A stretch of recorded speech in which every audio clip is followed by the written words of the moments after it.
আসসালামু আলাইকুম সবাইকে। আশা করি সবাই ভালো আছেন। আর একটা ভিডিও নিয়ে চলে আসলাম। তো আজকে আমি ডিমের তরকারি রান্না করব। তো চলেন শুরু করি।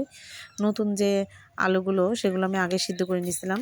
আর এখানে ডিমগুলো আমি ভাজার জন্য রেডি করতেছি। নতুন আলু দিয়ে ডিম খেতে অনেক মজা, সেই জন্য আজকে ডিমের তরকারি রান্না।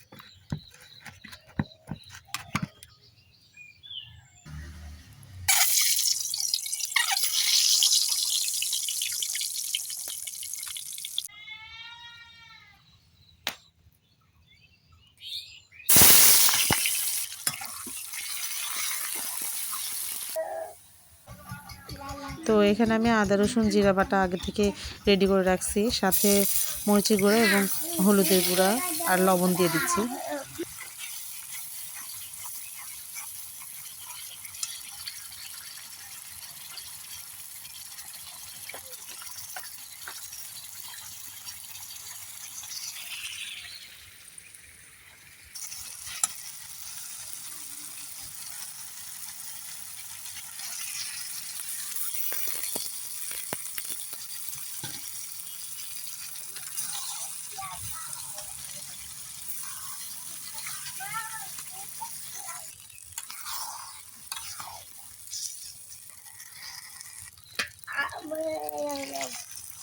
মা দিয়ে দাও মা এই নাও নাও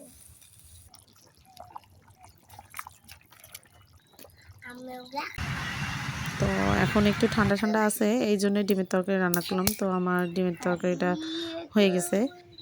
তো সবাইকে ধন্যবাদ সাথে থাকার জন্য। ভিডিওটা ভালো লাগলে অবশ্যই লাইক এবং সাবস্ক্রাইব করবেন। আসসালামু আলাইকুম সবাইকে।